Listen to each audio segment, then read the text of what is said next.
You better love me again.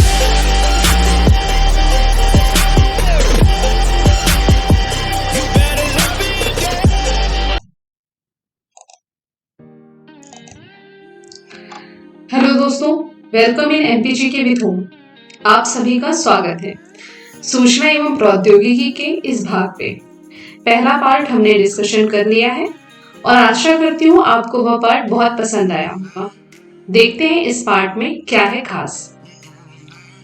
जैसे कि सूचना एवं संचार प्रौद्योगिकी के पहले पार्ट में आपको इसकी बेसिक जानकारी हमने दे दी है, तो आइए जानते हैं इसके बारे में और भी कुछ महत्वपूर्ण बातें। तो जैसे कि हमारी प्रकृति ही है, हम पहले देखते हैं परिचय, उसके बाद लगाते हैं महत्वपूर्ण प्रश्न और फिर देखते हैं महत्वपूर्ण बिंदुओं को। तो इसी क्रम पे इस टॉपिक को भी हम शुरुआत करते हैं। परिचय यह आधुनिक सूचना प्रौद्योगिकी में दूरसंचार की भूमिका पर जोर देती है।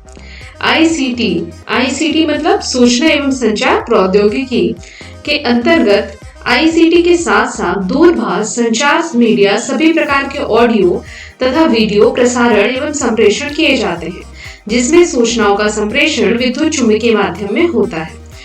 दोस्तों, अगर सरल माध्यम में मैं समझाने की कोशिश करूं तो आईसीटी क्या है। आईसीटी सिर्फ इस तरीके से आप समझिए कि मैं आपको जानकारी दे रही हूँ या किसी भी माध्यम से किसी भी सोर्स से आप जानकारी ले रहे हैं, तो जिन जिन माध्यमों की आवश्यकता होती है ये आईसीटी के टूल्स होते हैं। जैसे कि इंटरनेट, कंप्यूटर, मोबाइल्स, ये सारे आईसीटी के टूल्स होते हैं जिनके थ्रू आप सूचनाएं ग्रहण करते हैं और इन्हीं स्तंभों को जोड़ करके आईसीटी कार्य करता है। संचार प्रणाली के मुख्यतः 3 अवयव होते हैं। पहला होता है संचार चैनल, दूसरा होता है ट्रांसमीटर और तीसरा होता है रिसीवर। इनके बारे में हमने डिटेल में पिछली क्लास में पढ़ लिया है, लेकिन फिर भी मैं आपको यहाँ पे कुछ बातें इनके बारे में बता देती हूँ।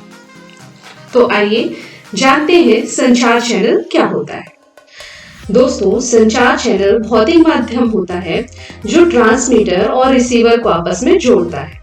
ट्रांसमीटर क्या होता है? तो ट्रांसमीटर एक इलेक्ट्रॉनिक डिवाइस है जो सूचना के स्रोतों से प्राप्त संदेशों को विद्युत सिग्नल में परिवर्तित करता है और ध्वनि को ट्रांसड्यूसर की सहायता से पहले विद्युत चुम्बकीय तरंग के रूप में बदलता है और उसके बाद उसे ट्रांसमीटर द्वारा संप्रेषित करता है। रिसीवर क्या होता है? तो रिसीवर भेजे गए सिग्नलों में से शोर को अलग करता है तथा संकेतों को डिकोड करके इच्छित संदेश उपलब्ध कराता है। तो ये हो गई इनकी डेफिनेशन। आशा करती हूँ आपको समझ में आया होगा। आगे है संचार के प्रमुख 2 प्रकार होते हैं। पहला होता है पॉइंट टू पॉइंट और दूसरा होता है प्रसारण। ये भी हमने पढ़ रखा है, बट मैं यहाँ पे आपको ये सभी चीजें हमने पढ़ रखी है, विधियां, प्रकार, यहाँ पे हम सिर्फ इनके बारे में थोड़ा थोड़ा जानकारी लेंगे, है ना। अगर आपको इनके बारे में डिटेल जानना है तो आप हमारे पहले वीडियो पे जाकर देख सकते हैं। तो पॉइंट टू पॉइंट क्या होता है? यह प्रक्रिया एक ट्रांसमीटर व एक रिसीवर के मध्य संपन्न होती है। और प्रसारण क्या होता है? इसमें एक प्रकार का संचार एक ट्रांसमीटर तथा अनेक रिसीवरों के बीच संपन्न होता है। किसमें? प्रसारण में। अब संचार की कितनी विधियां होती है? तो संचार की मुख्यतः 3 विधियां होती हैं। पहली होती है सिंपलेक्स, दूसरी होती है अर्ध डुप्लेक्स और तीसरी होती है पूर्ण डुप्लेक्स। तो सिंपलेक्स विधि क्या होती है? दोस्तों, इसमें डाटा व सूचनाओं को केवल एक ही दिशा अर्थात प्रेषक से प्राप्तकर्ता की ओर संचारित किया जाता है। इसमें सूचना व डाटा को जो प्राप्त करना होता है वो निश्चित नहीं होता है। उदाहरण के लिए जैसे न्यूज आ रही है, रेडियो में कार्यक्रम चल रहा है, आप सुन रहे हो या देख रहे हो, ये आप पे डिपेंड करता है, लेकिन भेजने वाला तो भेज रहा है। तो ये सिंपलेक्स विधि का उदाहरण होगा। अर्ध डुप्लेक्स होता है, इसमें सूचनाओं को दोनों दिशाओं में संचारित किया जाता है, अर्थात प्रेषक से प्राप्तकर्ता की ओर और प्राप्तकर्ता से प्रेषक की ओर। इसका बहुत अच्छा उदाहरण है फोन। जब आप मोबाइल फोन या फोन पे बात करते हो तो पहले आप सामने वाले की बातें सुनते हो और फिर आप जब बोलते हो तो सामने वाला आपकी बातें सुनता है। यह अर्ध डुप्लेक्स विधि का उदाहरण प्रस्तुत करता है। आगे है पूर्ण डुप्लेक्स विधि। इसमें सूचना तथा डाटा को एक साथ दोनों दिशाओं में संप्रेषित किया जाता है और प्राप्त किया जाता है। इसमें सूचनाएं तत्काल प्राप्त होती हैं। उदाहरण के लिए क्या है, जैसे कि वॉकी टॉकी इसका सबसे अच्छा उदाहरण है। आइए अब चलते हैं हमारे महत्वपूर्ण प्रश्नों की ओर। पहला प्रश्न है, निम्न में से कौन ब्रॉडबैंड के प्रकार नहीं है? Cable modem, wireless, fibre optics या एक्सेस। तो इसका सही आंसर होगा एक्सेस सिस्टम ब्रॉडबैंड का प्रकार नहीं है। तो सबसे पहले हम जानते हैं कि आखिर ब्रॉडबैंड क्या होता है। तो दोस्तों, यह एक हाई स्पीड इंटरनेट कनेक्शन है जो कि एक उच्च आवृत्ति का इस्तेमाल करके मल्टीपल चैनल पर डाटा ट्रांसफर करता है। अब बात आती है इसके प्रकार की, यानी केबल मॉडेम, वायरलेस और फाइबर ऑप्टिक्स क्या होता है। तो आइए इनके बारे में भी जान लेते हैं। सबसे पहले जानते हैं केबल मॉडेम। तो केबल मॉडेम जो है ये लोकल टीवी सेवा प्रदाता जो होते हैं, ये इनके द्वारा ब्रॉडबैंड केबल कनेक्शन प्रदान किया जाता है। इसमें स्पीड, इंटरनेट स्पीड बहुत कम होती है। उसके बाद आता है वायरलेस। तो वायरलेस घर में या बिजनेस में इंटरनेट के साथ एक रेडियो लिंक की मदद से वायरलेस ब्रॉडबैंड कनेक्शन दिया जाता है। फाइबर ऑप्टिक्स क्या होता है? तो फाइबर ऑप्टिक्स होता है, यह एक नई ब्रॉडबैंड सर्विस है जो बिल्कुल तेज इंटरनेट सर्विस प्रदान करती है। बढ़ते हैं अगले प्रश्न की ओर। मोबाइल का आविष्कार 1973 में किस अमेरिकी नौसेना अधिकारी ने किया? मार्टिन कूपर ने, डायनाटेक ने, रिकॉर्ड्स लूम ने या होली रिट सेंसर ने? तो दोस्तों, इसका सही आंसर होगा मार्टिन कूपर ने। मोबाइल एक तार रहित संचार तकनीकी का सर्वोत्तम उदाहरण है जिसका आविष्कार 1973 में अमेरिका नौसेना के अधिकारी मार्टिन कूपर के द्वारा किया गया है। बढ़ते हैं अगले प्रश्न की ओर। मोबाइल का पहली बार ट्रायल 1977 में कहाँ किया गया? वॉशिंगटन डीसी में, शिकागो में, नॉर्वे में या जर्मनी में? तो इसका सही आंसर होगा शिकागो में। मोबाइल का पहली बार ट्रायल 1977 में शिकागो में किया गया और 1983 में मोटोरोला कंपनी ने मोबाइल फोन का परिचय पहली बार विश्व से कराया। तो मोटोरोला कंपनी ने 1983 में पहली बार विश्व से इसका परिचय कराया, यह बात ध्यान रखने योग्य है। अगला है, मोबाइल फोन की तकनीकी है LTE, VoLTE, GSM या सभी? तो दोस्तों, इसका आंसर होगा सभी। आइए इनके बारे में हम थोड़ा थोड़ा जान लेते हैं। LTE यानी होता है लॉन्ग टर्म इवोल्यूशन। इसका प्रारंभ 2009 में स्टॉकहोम में हुआ था। इसमें 1.4 मेगाहर्ट्ज से 20 बैटलिट की आवृत्ति तक डाटा ट्रांसफर किया जाता है। VoLTE क्या होता है? यानी होता है voice over long term evolution. यह एक अत्याधुनिक 4G तकनीकी पर आधारित नेटवर्क को सपोर्ट करती है।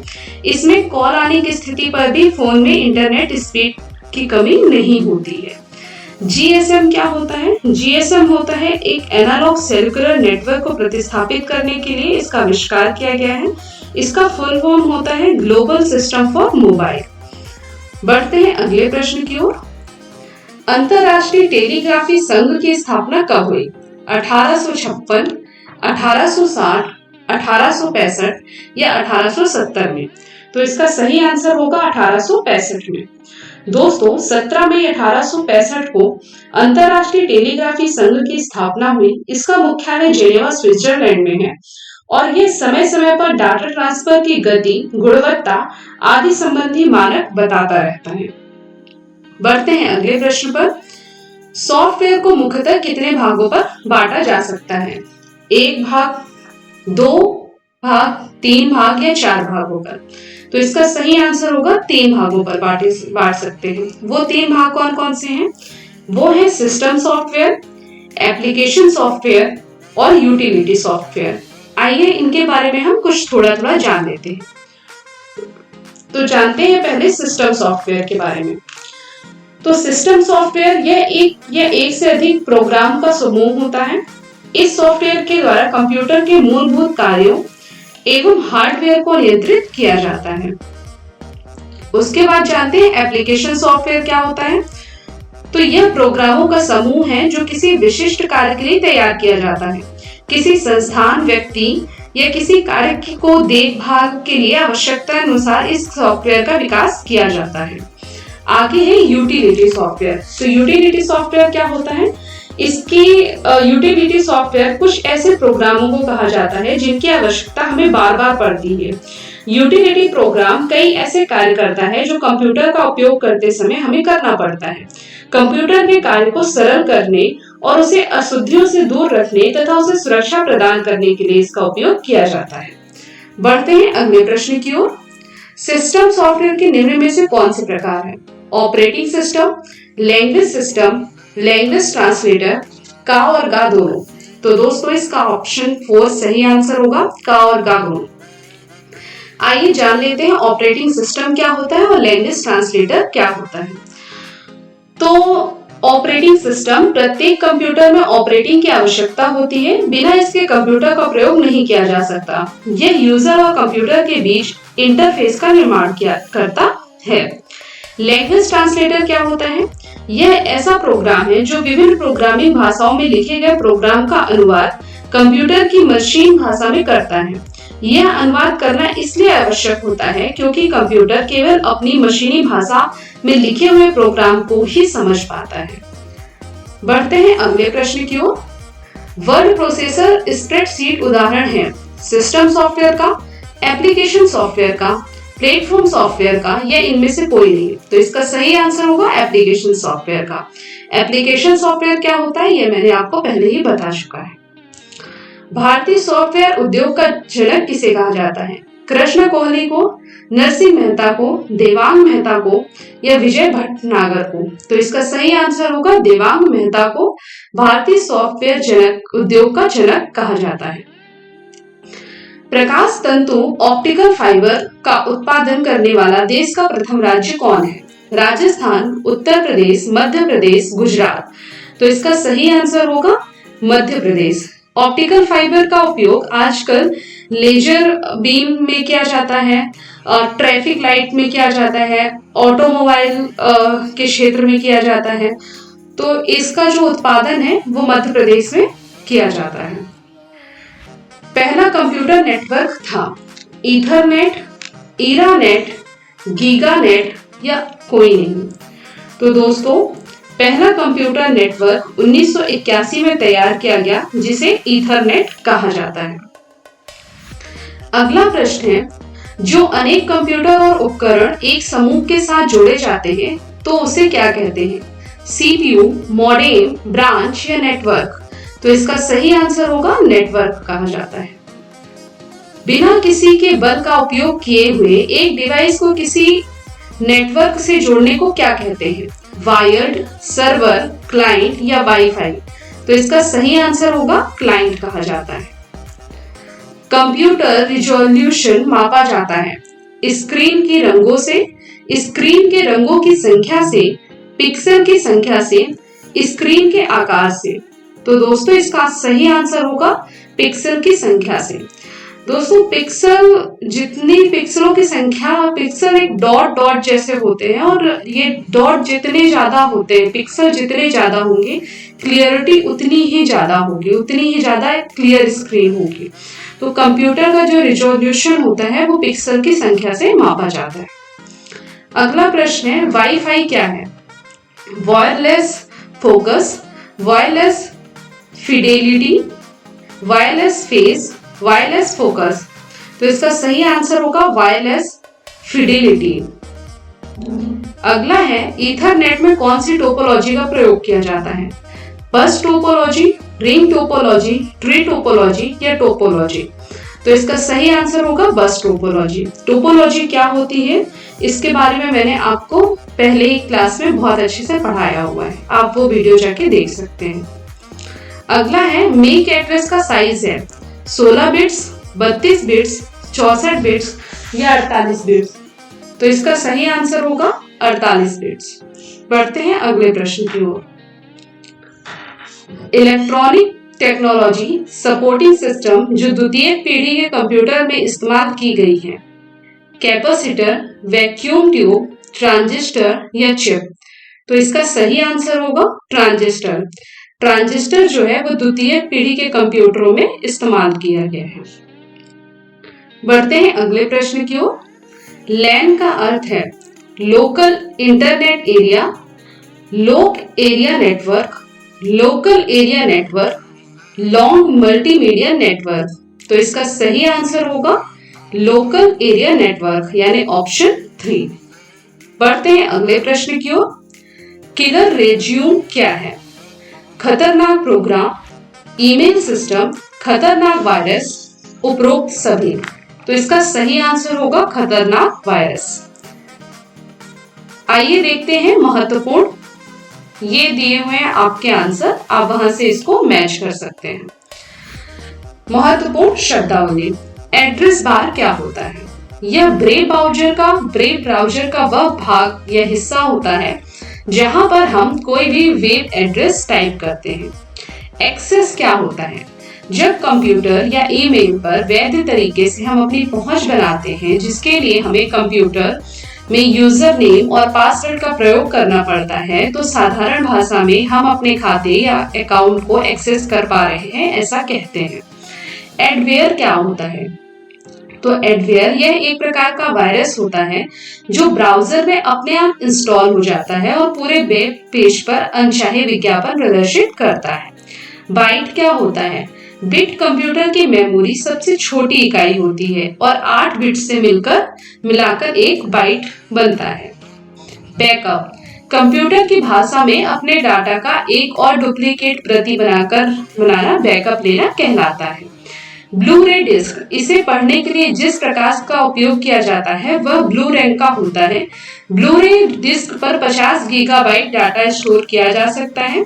डिफॉल्ट क्या कहलाता है? तो किसी भी सॉफ्टवेयर को उस सेटिंग पर ले जाना जिस पर प्रोग्रामर ने उसे बनाया था, डिफॉल्ट कहलाता है। गीगाबाइट यह कंप्यूटर की मेमोरी मात्रक है। 1 गीगाबाइट में 1024 मेगाबाइट होते हैं।